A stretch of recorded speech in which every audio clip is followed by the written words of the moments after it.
अस्सलाम वालेकुम स्टूडेंट्स। बेटा कैसे हैं आप लोग? उम्मीद करता हूँ खैरियत से होंगे। सॉलिड में बेटा आखिरी काम जो हमारा बचा है वो है टाइप्स ऑफ क्रिस्टल्स।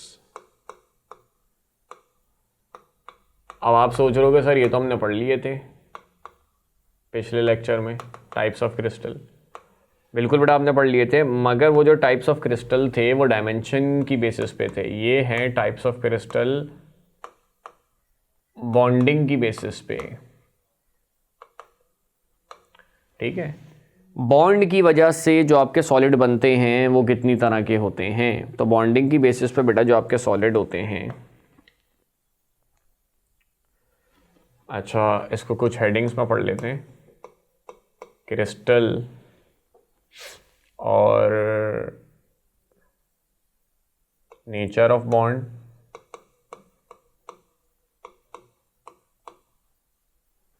एग्जाम्पल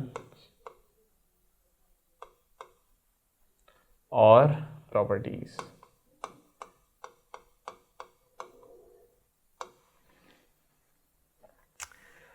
सबसे पहले जो बेटा आपके क्रिस्टल हैं वो है मेटेलिक क्रिस्टल।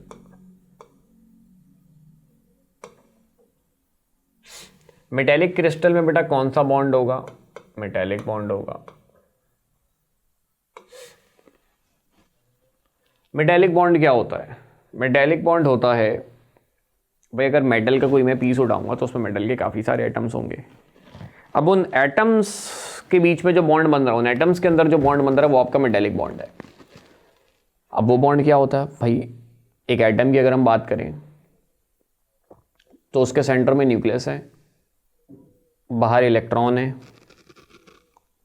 न्यूक्लियस पे पॉजिटिव चार्ज है, इलेक्ट्रॉन पे नेगेटिव चार्ज है, तो एक दूसरे को क्या करेंगे बेटा? अट्रैक्ट करेंगे। तो इसकी वजह से कह लो सारे आइटम्स मेटल्स के करीब होते हैं। इसी वजह से मेटल की डेंसिटी हार्ड होती है, उसका मेल्टिंग पॉइंट ज़्यादा होता है इस बॉन्ड की वजह से। तो मेटल्स में कौन सा बॉन्ड होता है बेटा? मेटेलिक बॉन्ड होता है। यानी मेटल के न्यूक्लियस और उसके इलेक्ट्रॉन्स के बीच का जो बॉन्ड है वो मेटेलिक बॉन्ड है। अब आप सोच रहे हो कि ये तो नॉन मेटल्स में भी होना चाहिए। नॉन मेटल में भी न्यूक्लियस होता है, बाहर इलेक्ट्रॉन होते हैं, उनमें भी होता है, मगर उनमें इतना प्रोमिनेंट नहीं होता, मतलब इतना कम होता है कि आप उसकी बात नहीं करते। क्यों? मेटल में आप पढ़ते हो ना बचपन से, मेटल के पास फ्री इलेक्ट्रॉन्स होते हैं, मेटल रिच ऑफ इलेक्ट्रॉन होता है। जब भी मेटल इलेक्ट्रिसिटी कंडक्ट करता है, हीट कंडक्ट करता है, रिएक्शन में हमेशा इलेक्ट्रॉन को लूज करता है क्योंकि रिच ऑफ इलेक्ट्रॉन होता है। तो जब इलेक्ट्रॉन इसमें बहुत ज़्यादा हैं तो ज़्यादा इलेक्ट्रॉन और न्यूक्लियस के बीच फोर्स भी क्या होगी बेटा? ज़्यादा होगी ना, ऑब्वियसली। तो इसी वजह से ये फोर्स फील होती है। इसी वजह से मेटल आपके हार्ड होते हैं, डेंसिटी ज़्यादा होता है, मेल्टिंग पॉइंट इनका ज़्यादा होता है। सही है, क्योंकि एटम्स एक दूसरे के करीब रहते हैं।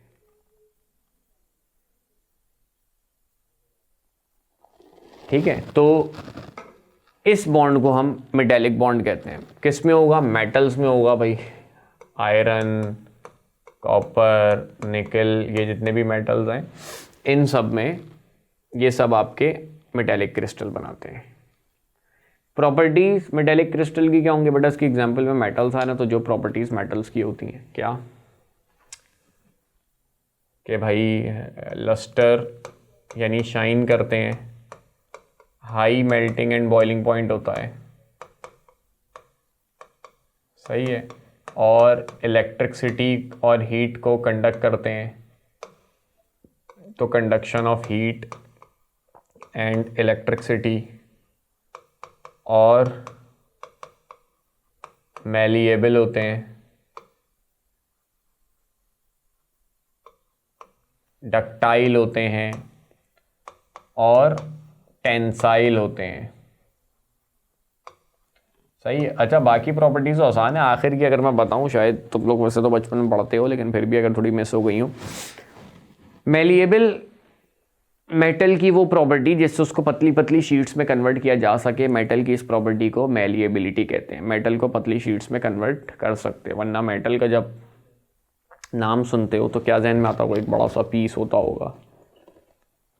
तो ऐसा नहीं होता, मेटल को पतली शीट्स में आप कन्वर्ट कर सकते हो। तो इस प्रॉपर्टी को हम मैलिएबिलिटी कहते हैं। सही है, जैसे आपका दरवाज़ा ख़राब हो जाता है तो उसके नीचे हम अल्मुनियम की पतली सी शीट लगा देते हैं। तो अल्मुनियम मेटल है, एक पतली सी शीट उसकी बन रही है, तो इस चीज़ को मैलिएबिलिटी कहते हैं। या अल्मुनियम फॉइल आते हैं, खानों वानों के ऊपर लगाते हैं, अल्मुनियम की पतली सी बारीक सी प्लेटें आती हैं। तो ये सारी प्रॉपर्टी मैलिएबिलिटी कहलाती है। डक्टिलिटी, मेटल को पतले पतले वायर में कन्वर्ट करना। जैसे कहीं भी वायरिंग होती है, किसकी होती है, कॉपर की होती है, एल्युमिनियम की होती है, सिल्वर की होती है, आयरन की होती है। तो मेटल की है वो प्रॉपर्टी जिससे उसको पतले पतले वायर में कन्वर्ट करें, इसको मैलिएबिलिटी कहते हैं, सॉरी डक्टिलिटी कहते हैं। टेंसाइल क्या होते हैं? देखो, जब किसी चीज़ पे मैं बहुत ज़्यादा फोर्स लगाता हूँ तो उससे दो काम होते हैं, या तो वो टूट जाता है या वो बेंट हो जाता है। तो कभी आप मेटल पे अगर आप फोर्स लगाओ तो मेटल टूटता नहीं है, बेंट हो जाता है। जैसे स्टील का चम्मच है, इस पे अगर आप बहुत ज़्यादा फोर्स लगाओगे तो वो टूटेगा नहीं, वो क्या हो जाएगा बेटा, बेंट हो जाएगा। तो इसे हम टेंसाइल कहते हैं। फोर्स लगाने पे जो चीज़ टूटे ना, बेंट हो जाए, तो हम कहते हैं कि ये चीज़ें क्या हैं बेटा, टेंसाइल हैं। तो मेटल पे जब हम फोर्स लगाते हैं तो बेंट हो जाते हैं, टूटते नहीं है। तो ये कुछ मेटेलिक क्रिस्टल की प्रॉपर्टीज़ हो गई। दूसरे बेटा आपके होते हैं आयनिक क्रिस्टल्स। आयनिक क्रिस्टल में बेटा कौन सा बॉन्ड होता है, आयनिक बॉन्ड होता है। इसकी एग्जांपल NaCl, जिसमें Na पॉजिटिव होता है, Cl नेगेटिव होता है, MgO, NaF, ये सारे आपके आयनिक कंपाउंड्स की एग्जांपल में आ गए। अब इनकी क्या क्या प्रॉपर्टीज़ होती हैं? Na पॉजिटिव है, Cl नेगेटिव है, बॉन्डिंग बहुत स्ट्रॉन्ग है, तो इनका भी मेल्टिंग पॉइंट बेटा हाई होता है। जैसे नमक का मैं कहता हूँ बार बार 801 डिग्री सेंटीग्रेड होता है, जो कि काफ़ी ज़्यादा है, और मेल्ट बॉइलिंग पॉइंट तो और भी ज़्यादा होगा। इलेक्ट्रिसिटी को कंडक्ट करते हैं मगर सॉलिड फॉर्म में नहीं।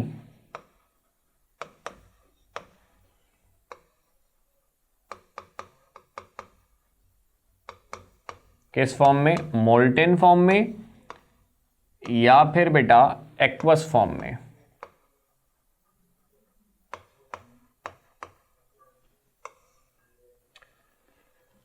सही है भाई, Na पॉजिटिव था, Cl नेगेटिव था, मिल के NaCl का एक न्यूट्रल कंपाउंड बना दिए। तो जब तक ये मिले हुए आपस में इलेक्ट्रिसिटी कंडक्ट नहीं होगी, क्योंकि आइंस होंगे तो इलेक्ट्रिसिटी कंडक्ट होगी। जब ये आइंस आपस में मिल गए और एक सॉलिड NaCl आपका बना दिए, अब ये इलेक्ट्रिसिटी को कंडक्ट नहीं करेगा। तो आयनिक कंपाउंड सॉलिड फॉर्म में बेटा इलेक्ट्रिसिटी कंडक्ट नहीं करते। कब करेंगे? जब Na पॉजिटिव Cl नेगेटिव अलग अलग होगा। अब Na पॉजिटिव Cl नेगेटिव कब अलग होगा? जब लिक्विड फॉर्म में आएगा। लिक्विड फॉर्म में लाने के दो तरीके, या तो आप पानी में डाल के मिक्स कर दो, सॉल्यूशन बना दो, तो ये फॉर्म कहलाती है एक्वस फॉर्म, या फिर सॉल्यूशन फॉर्म। या फिर आप क्या करो, उसको हीट करके पिघला दो, तो पिघली हुई फॉर्म कहलाती है मोल्टेन फॉर्म या फ्यूज्ड फॉर्म। तो लिक्विड फॉर्म में आयनिक कंपाउंड्स इलेक्ट्रिसिटी कंडक्ट करते हैं। अब चाहे वो लिक्विड फॉर्म में आप हीट करके लाए हो या पानी में डिसॉल्व करके लाए हो, तो एक्वस फॉर्म हो या फ्यूज्ड फॉर्म हो, दोनों में इलेक्ट्रिसिटी को कंडक्ट करते हैं। और ब्रिटल होते हैं। सही है, वहां मैंने आपको बताया था, मेटलिक में मैंने आपको बताया था कि वो टेंसाइल होते हैं, जबकि ये ब्रिटल होते हैं। फोर्स लगाने पे बेंट हो जाए तो टेंसाइल, टूट जाए तो ब्रिटल। तो जितने भी आयनिक कंपाउंड होते हैं, जैसे नमक होता है, नमक का एक बड़ा सा पीस है, उस पर फोर्स लगाओगे तो वो टूटेगा। नमक की चीज़ें बनी हुई होती हैं जो, तो जब आप उस पर फोर्स लगाते हो तो वो टूट जाती हैं। तो इसे हम कहते हैं ब्रिटल। तो आयनिक कंपाउंड जितने भी होते हैं बेटा वो आपके ब्रिटल होते हैं। तीसरे नंबर पे आपके आते हैं बेटा कोवेलेंट। कोवेलेंट क्रिस्टल में बेटा कौन सा बॉन्ड होगा? कोवेलेंट बॉन्ड होगा। एग्जाम्पल,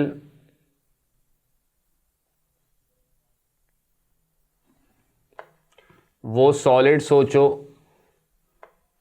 जिनमें कोवेलेंट बॉन्ड होता है, वो सॉलिड जिनमें कोवेलेंट बॉन्ड होता है। डायमंड हो गया आपका, ग्रेफाइट हो गया, सिलिका हो गया, ये सारे आपके वो सॉलिड हैं बेटा जिनमें कोवेलेंट बॉन्ड होता है। इनकी प्रॉपर्टी क्या होती है बेटा? डायमंड का, ग्रेफाइट का, सिलिका का, इनका भी melting point, boiling point high होता है। अच्छा, वैसे तो कोवेलेंट कंपाउंड्स का melting boiling point ionic compound से लो होता है। इसी वजह से ज़्यादातर कोवेलेंट कंपाउंड्स आपके या तो गैस होते हैं या लिक्विड होते हैं। कोवेलेंट कंपाउंड आपका सॉलिड वही होता है जिसमें कह लो बॉन्डिंग स्ट्रांग हो। बॉन्डिंग क्यों स्ट्रांग हो? क्योंकि उसमें नंबर ऑफ बॉन्ड ज़्यादा आ रहे हो। जैसे डायमंड में आपने पढ़ा होगा एक कार्बन के अराउंड 4 कार्बन लगे हुए होते हैं एक यूनिट सेल में। एक कार्बन के अराउंड 4 कार्बन है और इस तरह के कई यूनिट सेल आपस में जुड़े हुए हैं। तो इसका मतलब डायमंड इस वजह से आपका उसमें बॉन्डिंग स्ट्रांग है, तो मेल्टिंग बॉइलिंग पॉइंट उसका हाई होता है। ग्रेफाइट में एक कार्बन के अराउंड 3 कार्बन लगे होता है। सिलिका की बात करें तो सिलिकॉन के एक तरफ ऑक्सीजन डबल बॉन्ड बना रहे, दूसरी तरफ ऑक्सीजन डबल बॉन्ड बना रहे, तो इसमें भी बॉन्डिंग आपकी स्ट्रांग होती है। सारे यूनिट सेल आपस में एक दूसरे से जुड़े हुए, तो इस वजह से इनका मेल्टिंग बॉइलिंग पॉइंट हाई होता है। वरना मैंने कहा कोवेलेंट कंपाउंड और आयनिक कंपाउंड को अगर आप कंपेयर करो तो कोवेलेंट का मेल्टिंग बॉइलिंग पॉइंट कम होता है, मगर क्योंकि यहाँ पे बॉन्डिंग स्ट्रांग होती है, नंबर ऑफ बॉन्ड्स कह लो ज़्यादा होते हैं, जिसकी वजह से इनका मेल्टिंग बॉइलिंग पॉइंट हाई होता है। डेंसिटी इनकी लो होती है। अगर आप मेटेलिक क्रिस्टल से इनको कंपेयर करो तो इनकी डेंसिटी काफ़ी लो होती है। और अगर इसमें कोई ट्रांसपेरेंट आ रहा है जैसे आपका डायमंड हो गया, तो उसका रिफ्रैक्टिव इंडेक्स जो है वो बेटा क्या होता है? हाई होता है।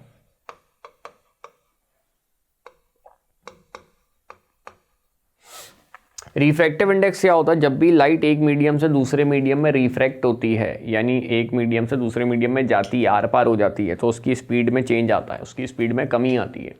तो लाइट की स्पीड एयर में कितनी है अपॉन लाइट की स्पीड जिस मीडियम में जा रही है उसमें कितनी है, इनको डिवाइड करने पे आपके पास रिफ्रैक्टिव इंडेक्स आ जाता है।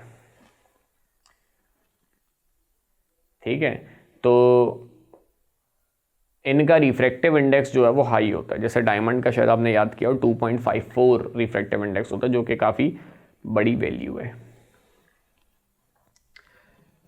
आखिरी आपके होते हैं बेटा मॉलिक्यूलर क्रिस्टल्स। मेटेलिक क्रिस्टल में मेटेलिक बॉन्ड था, आयनिक क्रिस्टल में आयनिक बॉन्ड था, कोवेलेंट क्रिस्टल में कोवेलेंट बॉन्ड था, मॉलिक्यूलर क्रिस्टल में मॉलिक्यूलर बॉन्ड होता है जिसे हम इंटर मॉलिक्यूलर फोर्सेस कहते हैं, और जिसके बारे में बताने वाले साइंटिस्ट बेटा वैन डर वाल थे। तो वैन डर वाल फोर्सेस के नाम से भी इसे जाना जाता है। तो मॉलिक्यूलर क्रिस्टल में कौन सा बॉन्ड होगा बेटा? मॉलिक्यूल्स के बीच की फोर्सेस होंगी, वैन डर वाल फोर्सेस होंगी, यानी मॉलिक्यूल्स के बीच की जो फोर्सेस हैं उस वजह से वो सॉलिड बन रहे होंगे। अब वैन डर वाल फोर्सेस मेटेलिक, आयनिक, कोवेलेंट के मुकाबले में वीक होती हैं, क्योंकि मॉलिक्यूलर फोर्सेस जो होती हैं, इंटरमॉलिक्यूलर फोर्सेस जो होती हैं, वो दो एक जैसे मॉलिक्यूल्स के बीच होती हैं।